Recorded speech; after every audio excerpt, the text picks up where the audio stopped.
Well, it's our 2-year anniversary. Can you believe that, Mike? Yes, I can. Can you hear me? I can't hear you. Oh, I see what Oh, happened. no. Can you hear me now? Why can't I hear you? Because I'm not very smart. 1 second here. All right. I should probably use the microphone as a microphone and the speaker as a speaker. Got it. All right. Is it working now? What's that? Is it working now? Yes, it is. It is. So Yay. first thing we've got to do is one, happy 2 years. Happy 2 years. Yeah, very, very cool. Thank you for all of your contributions, and thanks to all the people that are here. And I know it'll continue to fill up here as we get rolling, but very, very exciting to already be in the second year. It just feels like yesterday. It really does. I was thinking the other day, it's 2022, and I just, in my head, for some reason, I still feel like it's 2021. I just keep like kind of coming back to that. It's just weirding me out. There's a little weird time thing going on for sure. Yeah. Yeah, for sure. So with that in mind, we have a special guest here, which is exciting. We have Jim Stickley, but we're also going to do a giveaway. So just real quick before we get too far into it, everybody, please make sure your name is in the chat.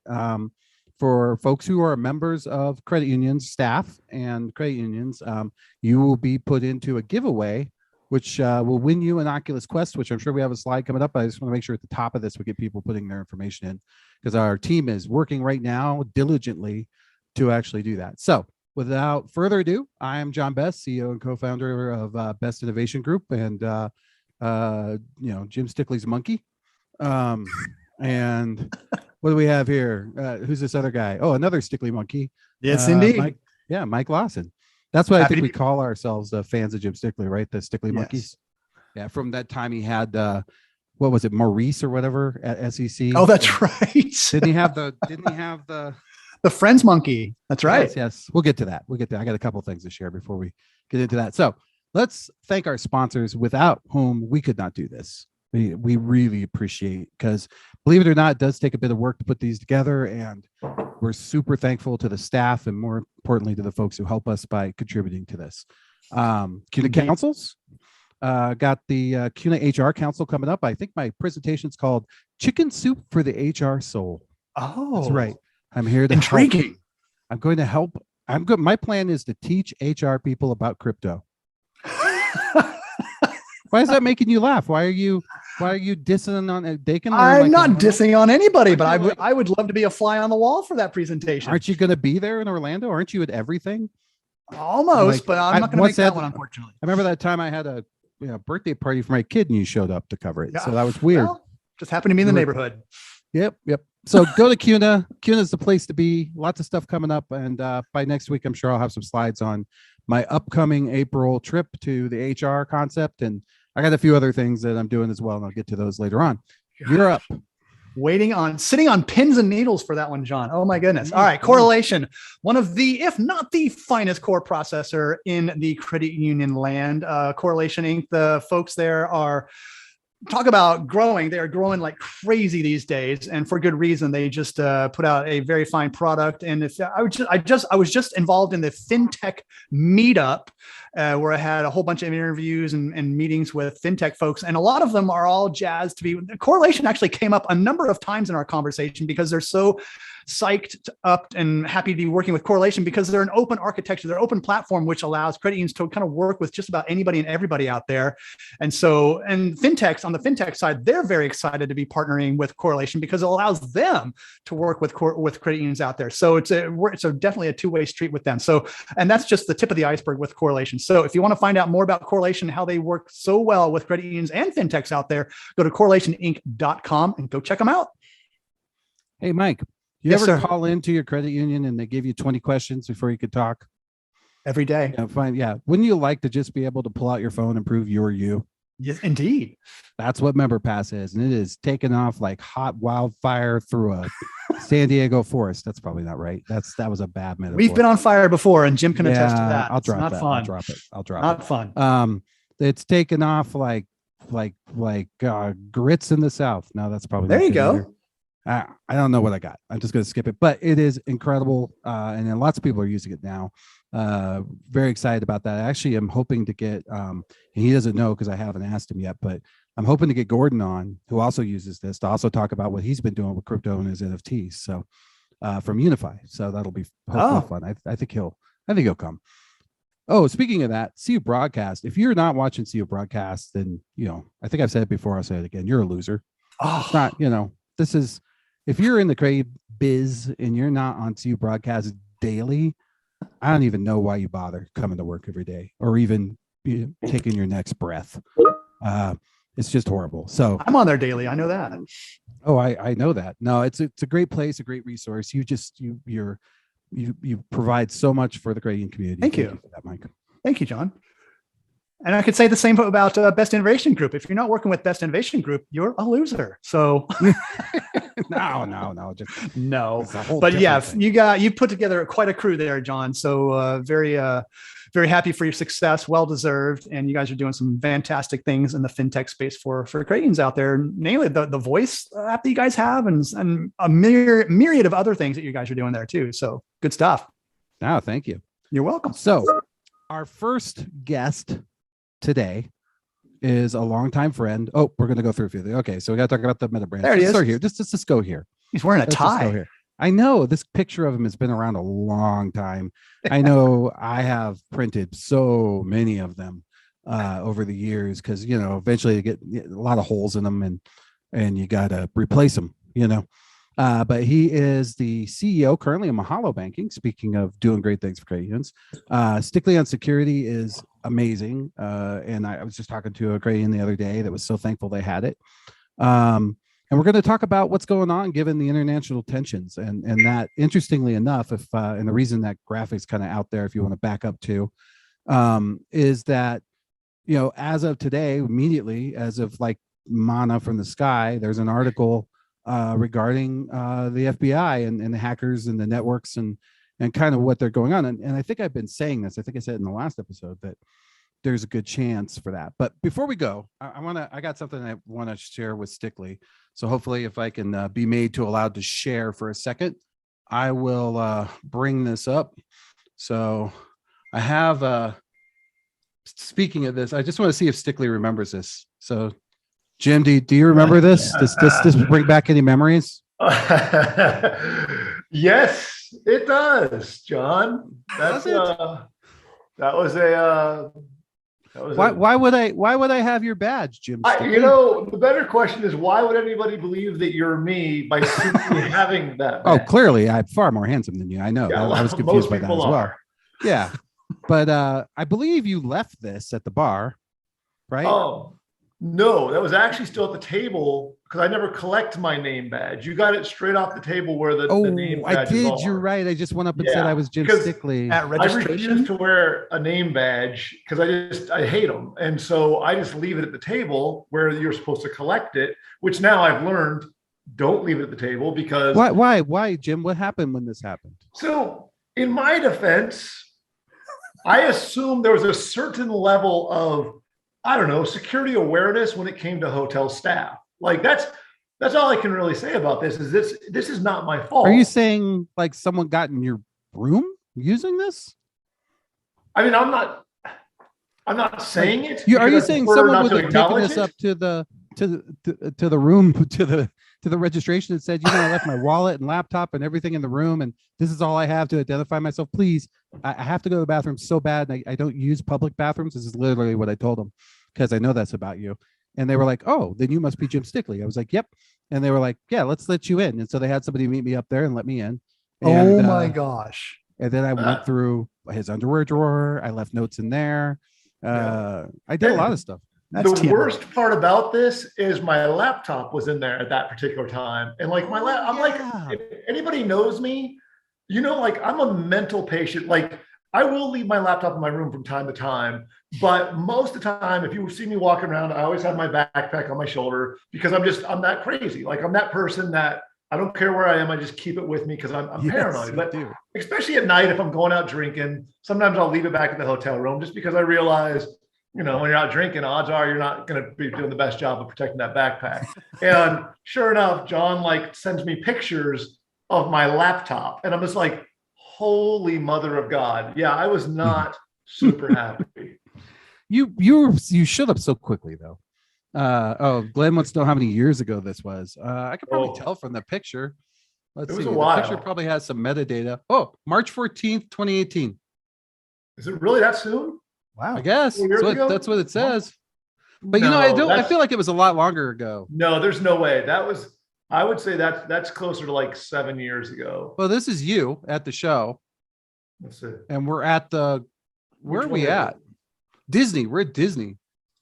Oh my God, that's been several years because that's Will Pulley was still around back then. Oh, look at all the hair you have.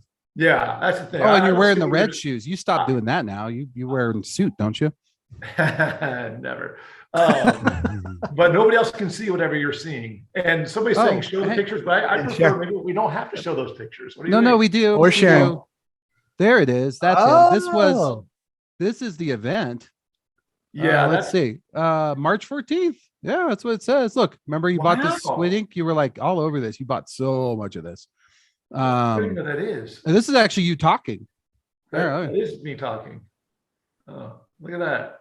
I'm gonna share it again so you can hear it because Well, no need. this is you talking about God knows what. I have so much of this video, guys. If you're ever, I collect Jim Stickley memorabilia. And to be fair, Is that an NFT?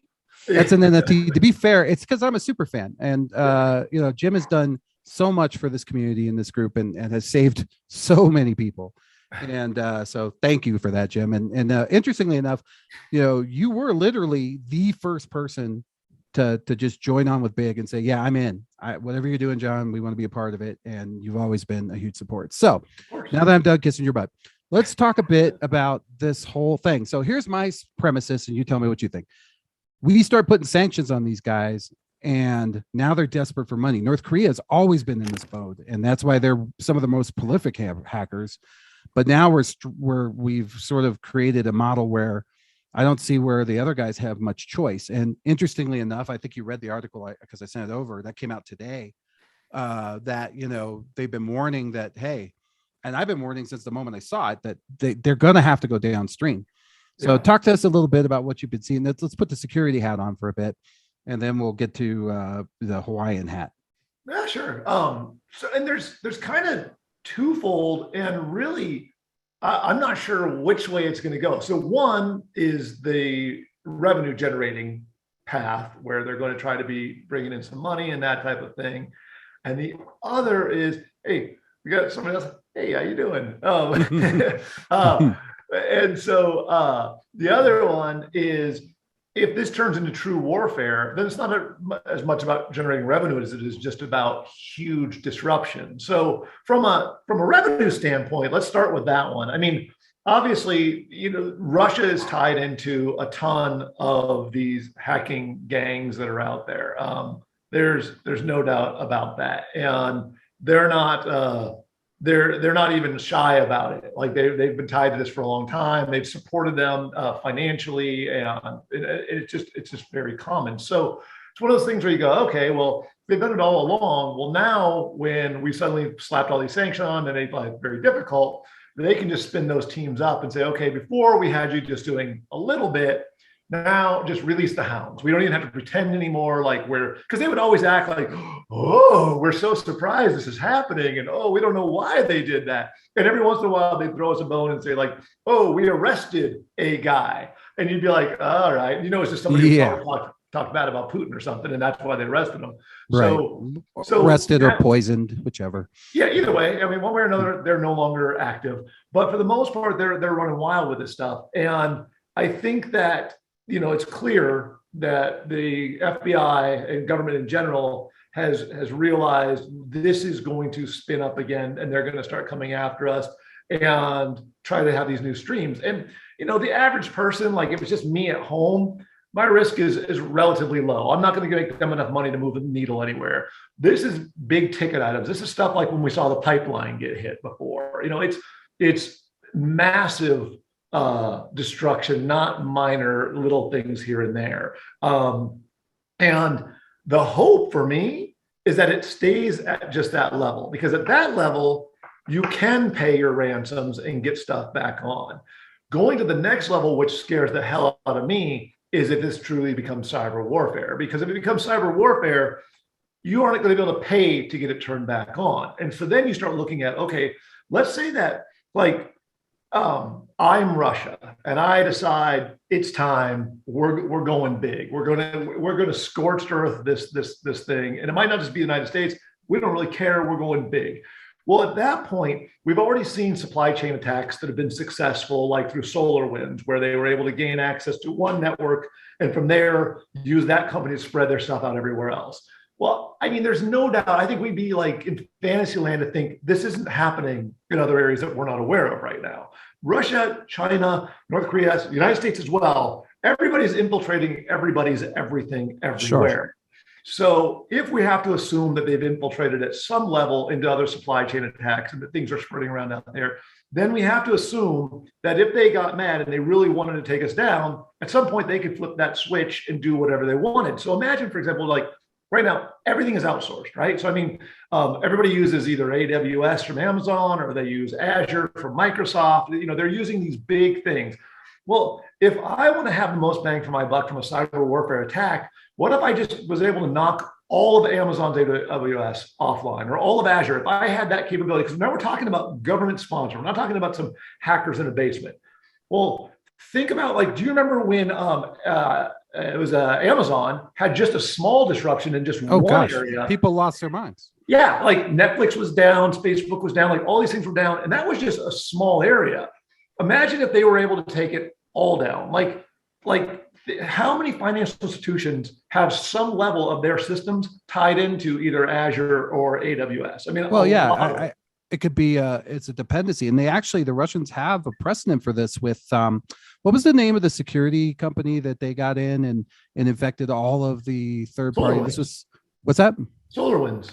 Yes, you mentioned it. SolarWinds. I mean, that's precedent right there, right? Like you don't attack directly the banks, you attack their partners, and that's the Trojan horse in. And that's the terrifying thing is I look at this and I go, we've like outsourcing is fantastic on some levels because you don't have to be a security expert in this particular thing. Whoever's doing it, they're the best at it. They're doing it for you.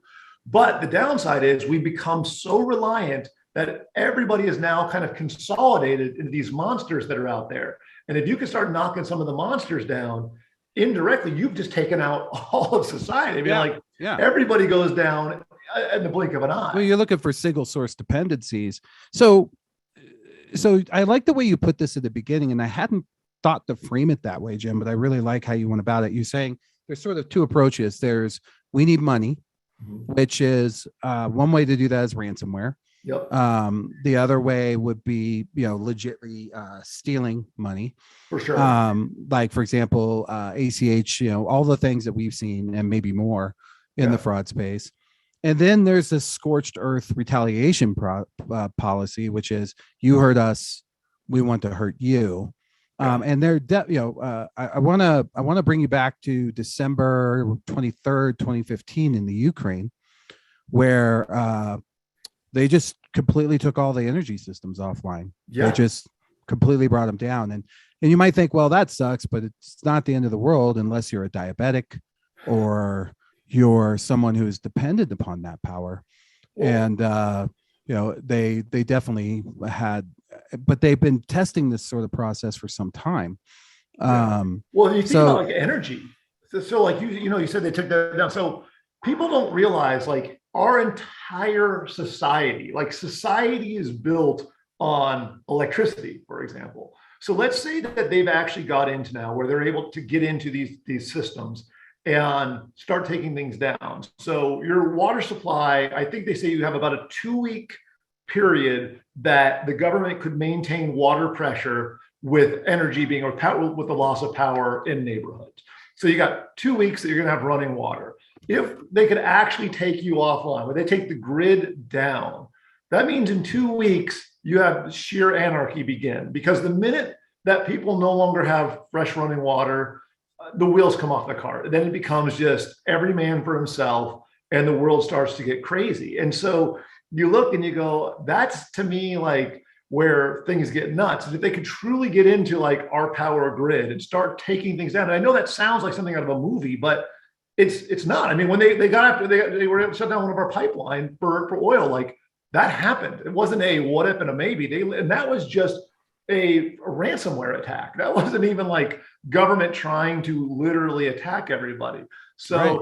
To me, that scares the living hell out of me, that all it takes is some sort of infiltration that we're not aware of to knock the power grid off. And if they did, you basically have 2 weeks to figure it out and get back online, or everything starts to fall apart. And you have, because, no power means you're not offloading ships for food, supplies, anything like that. So we stopped doing that anyways, I think. Well, that's we true. like to pile them up out in the harbor.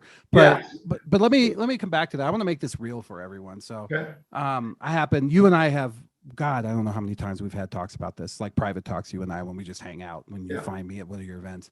And so this is released in January 11th, cyber threats to critical infrastructure. But this is what I actually have witnessed myself happen back in the former days.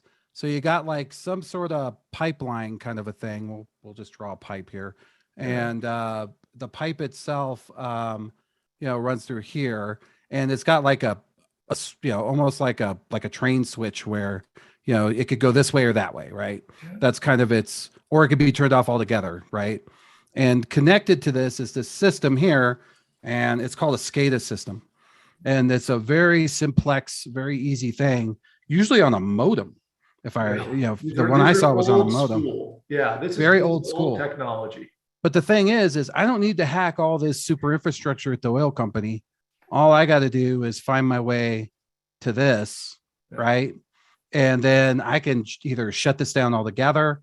I could divert it. I could make it. This is what we did, not we, allegedly we did to our friends in Iran who were trying to do nuclear fission to create rods for nuclear. We built something, or somebody built something that was specifically targeted towards these particular SCADA systems that only they had, these Siemens ones. So, and the rumor is that the last Russian hack that really brought down the Maersk and all the big ones, which was on their accounting infrastructure, got out of the box. So do you have any fear of like them starting something that, and we've already seen it a couple of times, like who was the guy that found the shutdown accidentally on the one that was just starting to roll through the world, and he I remember who that was. Accidentally accessed that URL and it stopped everything. Yeah, pure accident. And I don't remember who it was, but I remember when that happened because it saved. I mean, that was spreading like wildfire, and it was just stopped immediately. So when you say you're terrified, that's scary to have someone like you say that. I'm sure everybody on the call is like right now starting to stock up on water and planning on prepping. And I mean, society's fragile. Excuse me. I mean, it really is. Everything's hinged on everything else working properly. I mean, we've seen it. Like, remember when Katrina hit New Orleans?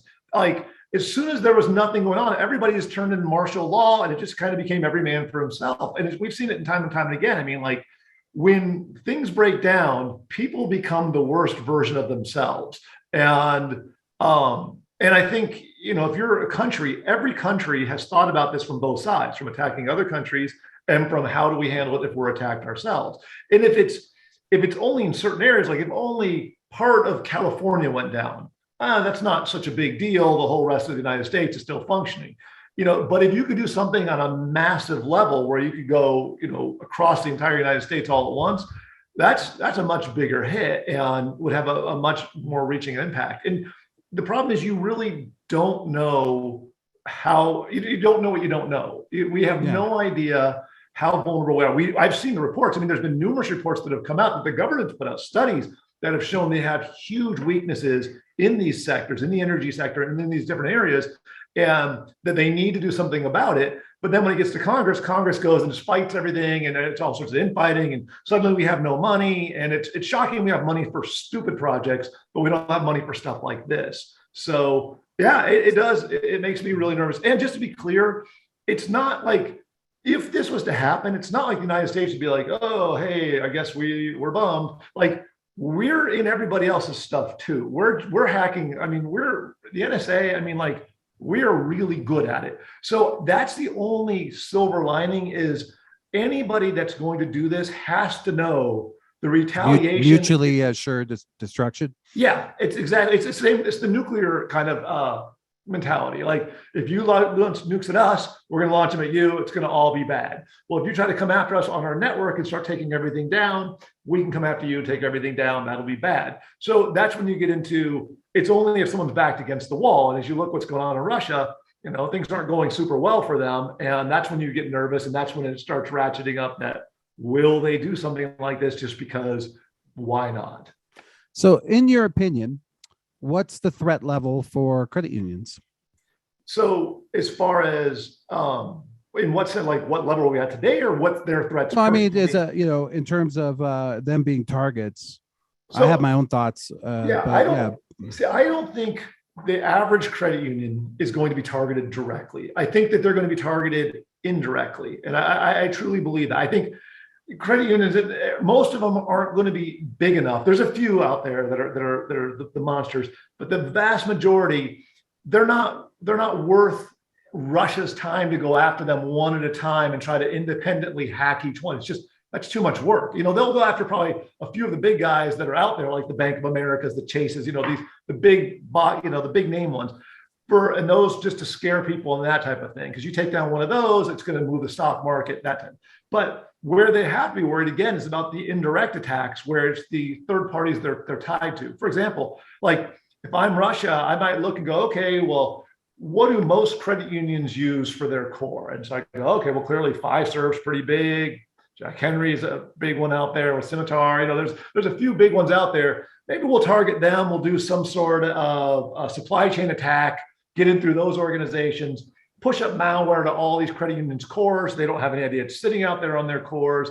And now we don't have to do much work. Whenever we're ready, we flip a switch and every core goes down that was tied to those specific manufacturers. That's to me where their threat levels come. So your systemic threat levels, or like the SolarWinds piece, are more common in that space. So that I could definitely see. I could definitely see the thinking there. But I will tell you, and this is something I've noticed.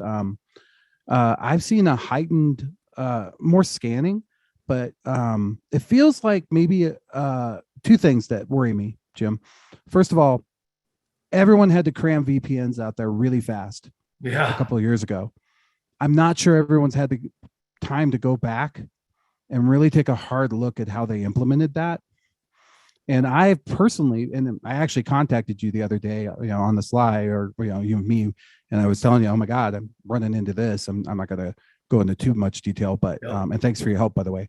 But what had happened was they were sort of they had found weak links in the VPN side of things. And so that's the area I'm a little more concerned about, because they seem to be scanning for it. Yeah. So the big problem when they implement these VPNs is if you're not setting up zero trust to go with that VPN, you've already set it up wrong. Tell everyone what zero trust is. I mean, I know that's how you live your life, but maybe tell them what the technical problem. Piece is. So zero trust, it's kind of a hip and happening buzzword, but there's technology behind it now, and you can buy it through a lot of different ways. There's work to implement it, but basically the concept is on your network, absolutely every single piece of equipment has zero trust to any other piece of equipment on that network. So, for example, you read sometimes about these ransomware attacks where an organization has every desktop gets ransomware and is taken offline and it's throughout their entire network. And you go, how the hell did that happen? And it's because one machine gets compromised, and that one machine is on the same network segment as all the other desktops. And so they all have the same vulnerabilities. So that one machine immediately just goes out and worms out to all the rest and takes them all down.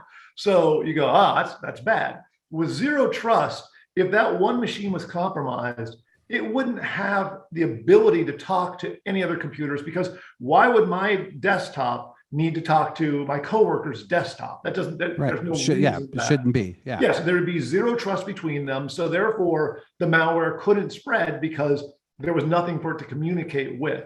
That's the zero trust. Now, the same things happens with VPNs. If I'm at home and I'm working from home and now I have my laptop here and I need to connect to work, the question is, what do I really need to communicate with? And you need to be able to completely lock down so that this thing, when it's on the network through the VPN, it's allowed to maybe talk to this server on this port to do this task, this server on this port to do this task, and so on. And each individual employee might have more or less controls based on what their job entails and what they're supposed to be doing for work.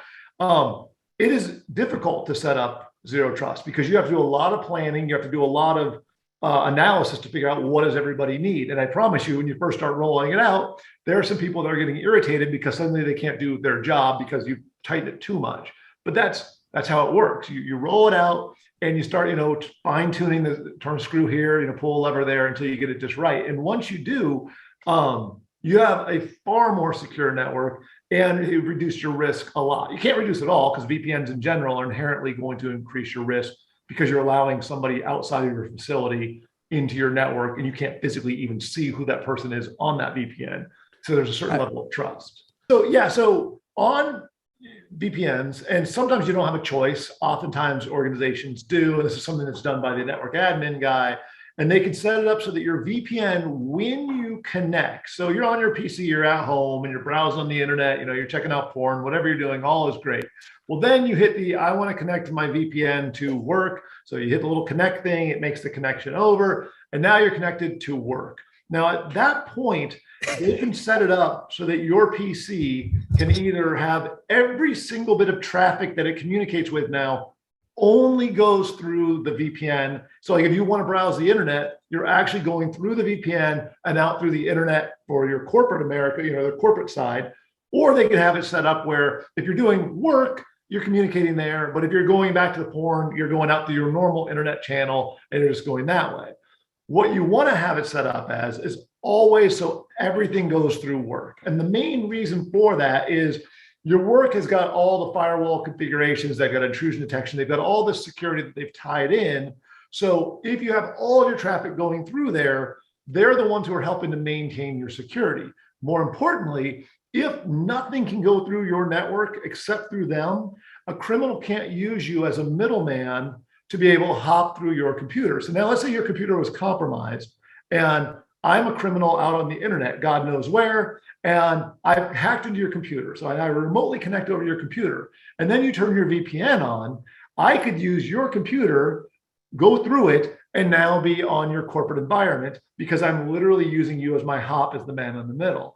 By having it so all traffic only goes through the corporate network, it severs any external communications that are going straight through my network at home over. So that would drop that connection. Now it's not 100% surefire security because criminals are onto this now and they can literally on your computer put malware that's running that goes to life after the VPN connection goes through. They don't have to be connected personally to it, and they can have that thing still doing reconnaissance and doing other work. So it's not foolproof, but it's far more security than not having anything at all. Plus, it also is helping to keep your system more secure when you're browsing out on the internet, anything else you're doing, because now you have all their controls in place to kind of monitor what's happening.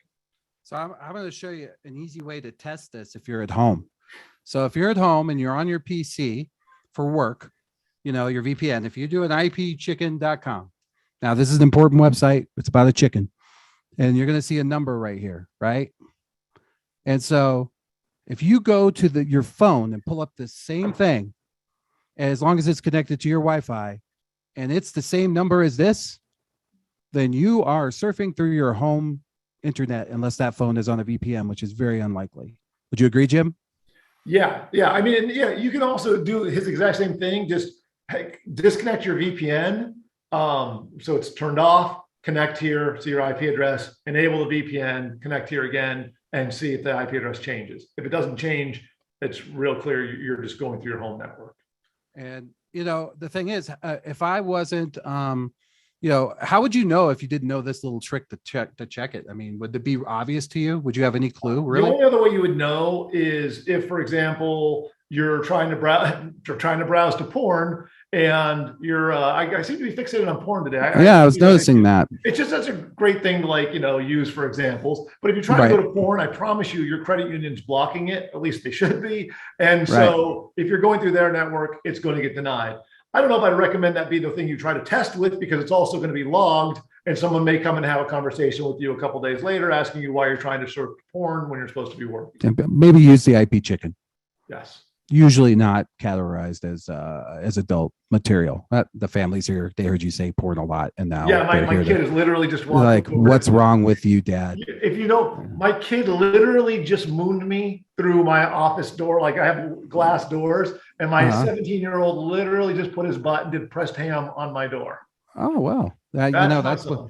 That's what we call Wednesday around here as well. So all right, well, I really appreciate that.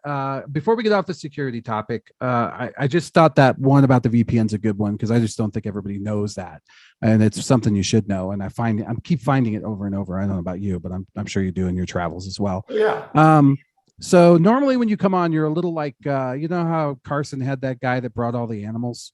He would show up with like cool animals. Like, you always show up with a cool story, like, oh, this is what the guys are doing these days, So what's the latest on what you've seen in terms of a scam?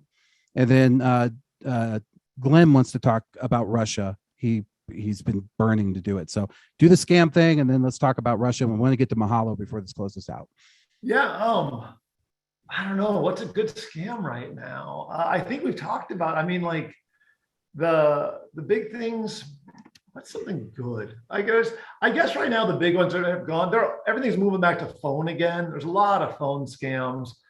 Is that because they've gotten so good at spoofing numbers? That seems like that's become a new, like that's lowered its way down in the technology where they can have your mom's number show up as what they call the direct dialer that did at the call center. Yeah. So right now, obviously, IRS is a big one right now because it's tax season. So there's a lot of things that'll come up that'll look like it's literally calling. It'll be an 800 number that could actually go to the IRS. So you get it and you go, oh man. And then, of course, when the IRS calls, people go, oh, okay, what's going on? They go, yeah, we're right now doing an audit on you, or we're reviewing stuff, or blah, blah, blah. Or, hey, the assumption is that in the next few weeks, everyone will have filed their taxes. So they'll call up and say, hey, we recently received your e-file. And in order for us to be able to send you your payment, we need to confirm your social security number. And people are like, okay, and they're just giving out their social security number, that type of thing. So it's just the phone spoofing. It's so simple to do. So, and now they're starting to do it more with text messaging, which used to be extremely difficult, but I'm starting to see it more and more where they're starting to be able to do these weird numbers, just weird things that they can change now the way your texts come in, which I hadn't seen that in the past. So be really cautious when you get a text message.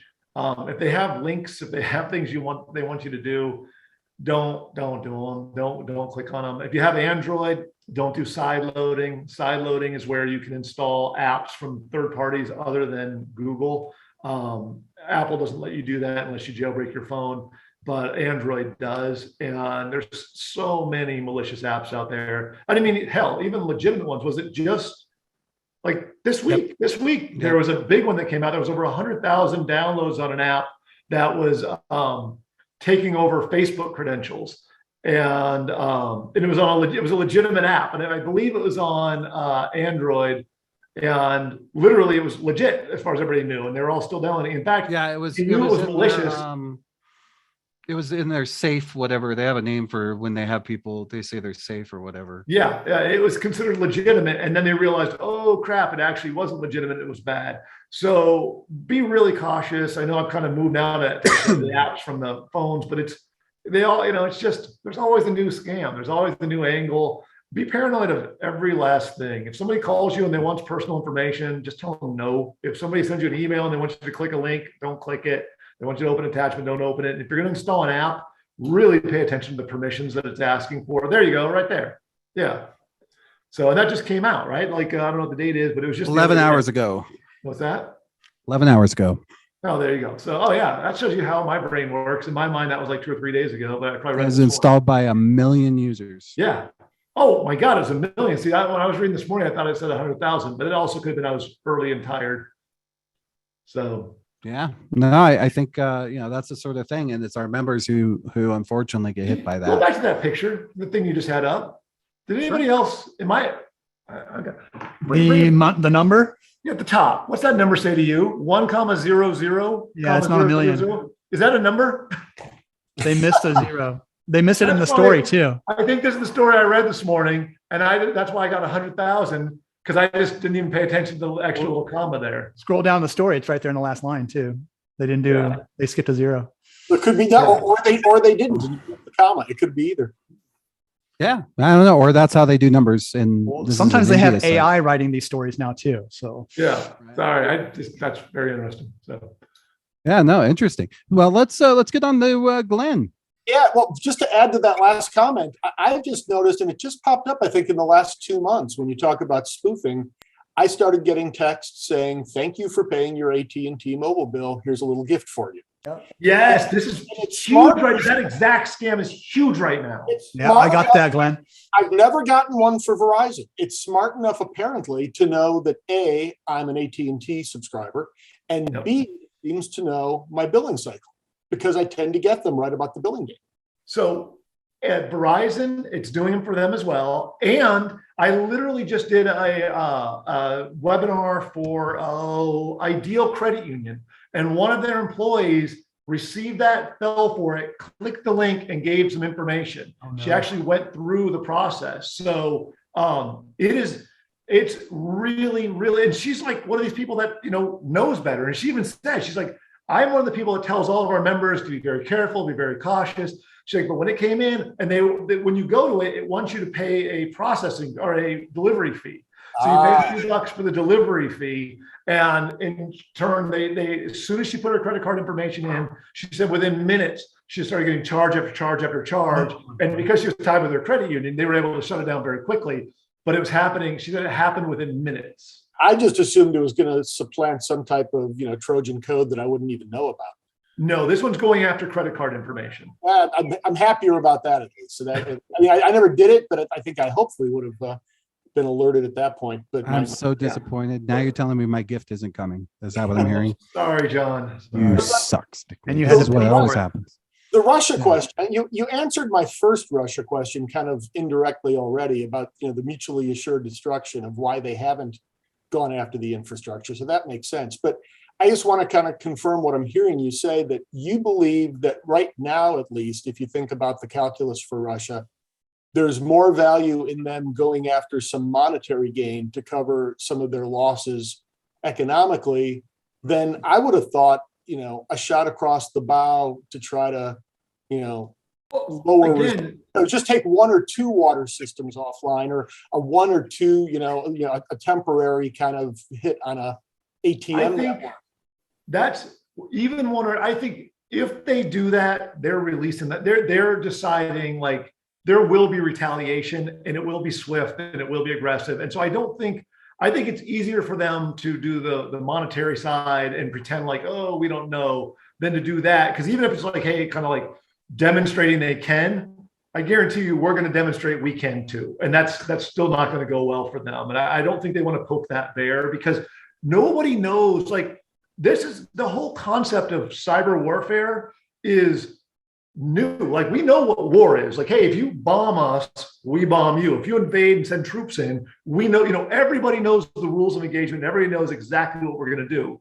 Nobody really knows how everybody else is going to respond or what he's going to do if somebody actually goes and does this. Like, if somebody truly did some sort of an attack in the United States that came from another country, that's like a known attack, is that the beginning of war? Like, are you declaring it? Because it's still, you're attacking our homeland. Like, I think there's a lot of what's the difference between bombing an energy site and taking it offline? That's exactly particularly a nuclear site, which is of the greatest concern. But I have a bigger concern, which is going to be our, a topic for you and I in the near future, which is, if you look into alien sightings, they spend almost all their time on nuclear places, which I know you believe in.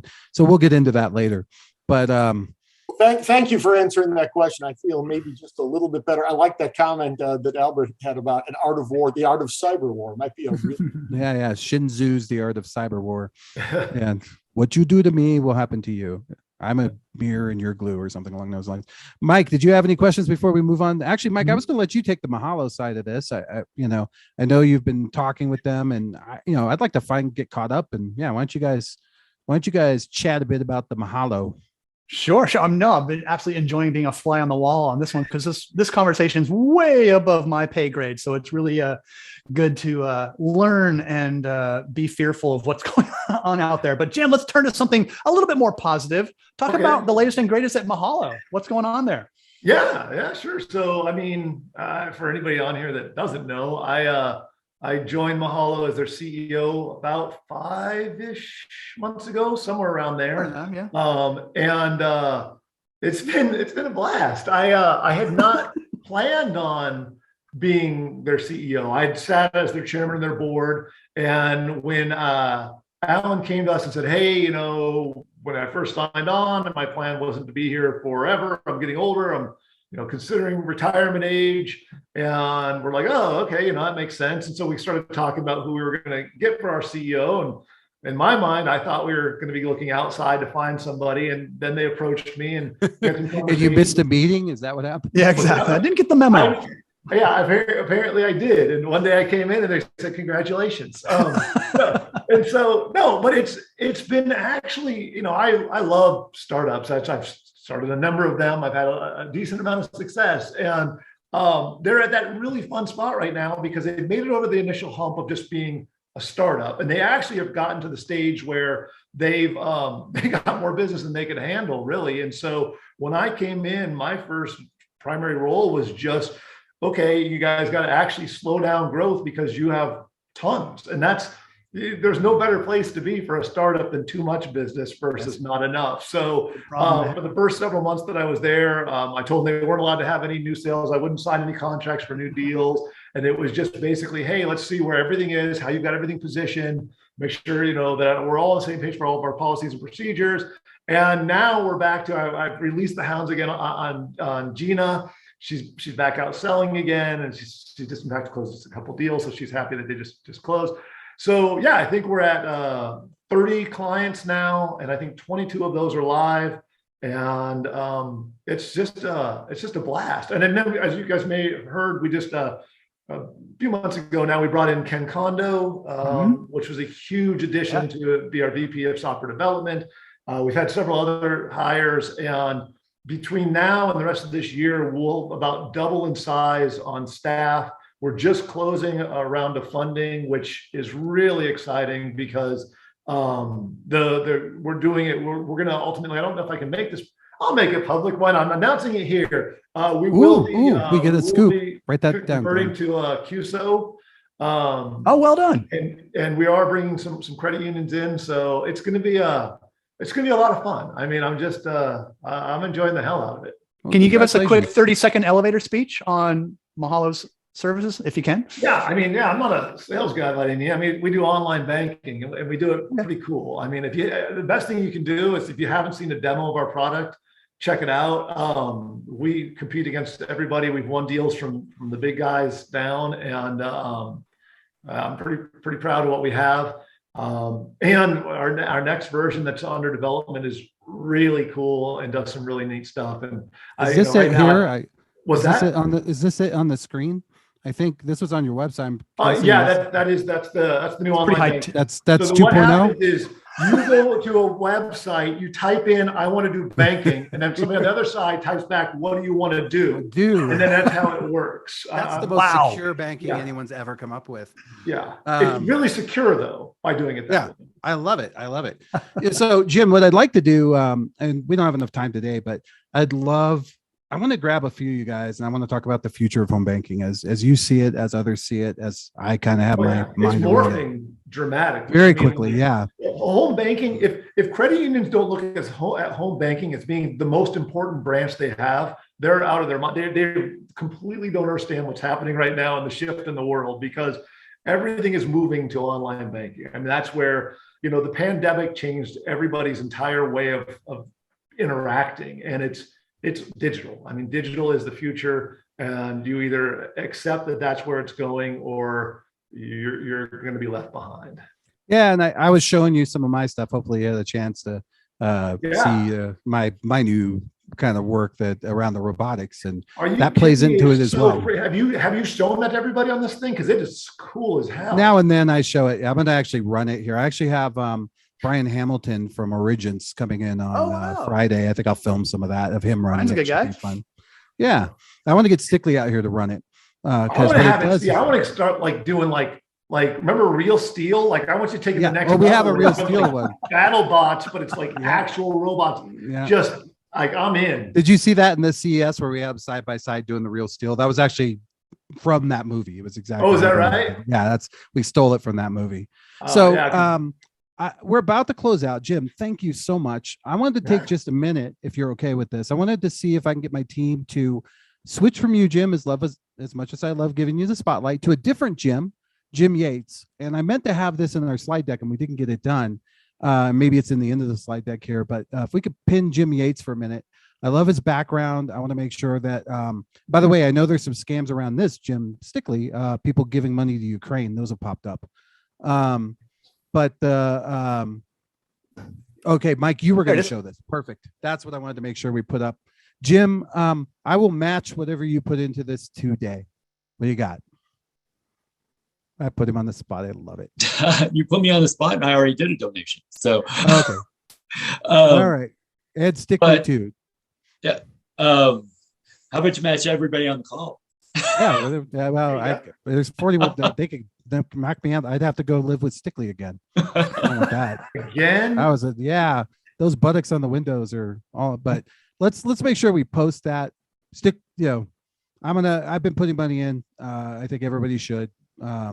And certainly watch out for your members getting scams like this. This is something we need to keep an eye on. It was similar to the pandemic scams we saw. Go ahead, Jim. Yeah, and this money does go to Woku through their foundation, so it should be a legitimate use of the money, particularly after what's going on is done. Jim just took a picture of his screen. That's never good. If Stickley's taking pictures of your screen, that's not. No, I was wanting to make sure I had this because I figured I'm not going to do it while it's on right this second, but I wanted to make sure I didn't lose it when it went away. Well, since Jim Yates is already given, what are you going to give, Jim? There we go. I've got $1.99 burning a hole in my pocket. And I think that's going to be perfect. $199. So we'll each do 200. And to prove it, you got to tweet the post. You got to put it out on Twitter and bounce me, and I'll bounce you. Okay. Well, listen, everyone. Thank you for a good 2 years, Jim. As always, you're just a great resource. I want to get you guys on to talk a little bit more about the future phone banking and certainly what we're seeing in the virtual world and some of the other stuff. I think it's exciting stuff. Love to get your take on crypto in the future and some of the expanding DeFi concepts. I know you've been looking into that. We've had those discussions. And I know you and I had a conversation earlier. We're definitely going to have you on again sometime before. You and I speak somewhere together. I can't remember where it is. But and I want to congratulate Trish. I'm sure my team's reached out. And we'll make sure that you get your Oculus 2. Probably do some more giveaways in the future. When I was in Jim's room, I stole some stuff, and I'm happy to give that away if you're looking for collectibles, NFTs, really. You will own a piece of Jim Stickley. It has his DNA on it and everything. Whoa, that's not weird. But anyways, you're weird. You're taking pictures of the screen, weirdo. I'm just saying, I don't have an old typewriter on my website or whatever that is. Jeez. I'm just kidding.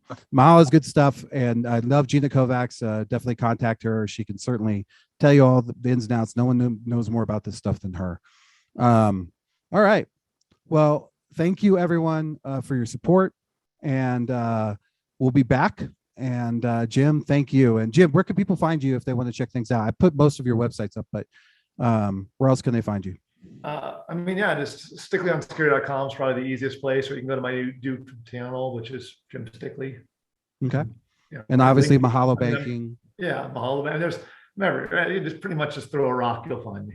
Oh, wow. Yeah, absolutely. Yeah. I've done that before. Like one time I said your name 3 times and it popped up.